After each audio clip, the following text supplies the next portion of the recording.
Hello, loves. I don't know if you're sick of seeing cocomelon cakes, but imagine if you're sick of seeing them, how do I feel making them?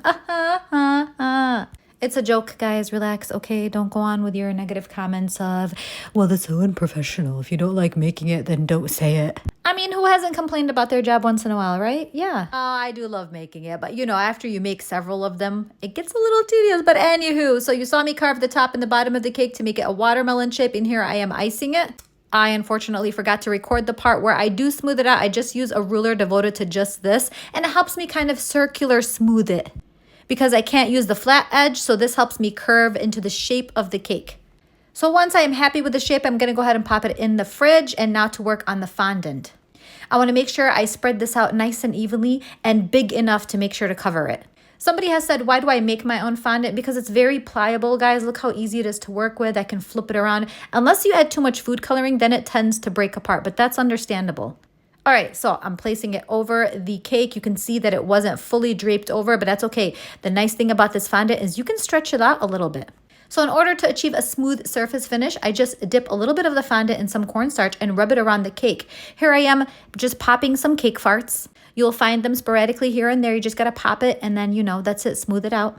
I'm tightening that edge in, and finally I'm going to cut off the excess fondant. I don't cut it off first because sometimes when you're smoothing it out or stretching it out, it tends to lift up from the edge of the cake, and you don't want to cut off too much. There's nothing you can do about that. So best to save it for last.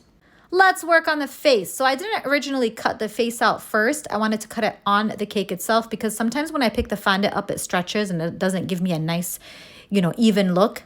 So I figured this way is best. I do steam my fondant so that it makes it sticky, or I use a wet paper towel, whichever, a damp paper towel. But when I looked at it, it was too small. So I had to kind of peel it off and start all over again, which was very frustrating because you can see a little bit of the cut up lines.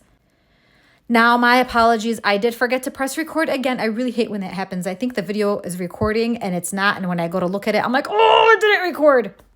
But you can tell I just cut out the shapes for the face, and then I used a long, thin piece of white fondant and wrapped it around the face as well. So here I am laying down the stripes, which they are not perfectly even stripes. You have to make them skinnier from the top and the bottom, just like watermelon stripes. So if you kind of look around the cake, they aren't perfectly evenly spaced because of the way that they are shaped. But it's okay. As long as the front of the cake looks great, I am happy. And it's mainly only because of the way the cake is shaped as well as the stripes. They don't happen to just fit evenly with each other. So as you can see, I'm trying to perfect the front of the cake, making it look as realistic as possible. And then I go ahead and I continue with the back of the cake because I want the front to be the most important part. So if the stripes don't meet up evenly throughout the cake, it's okay as long as the front looks like it does.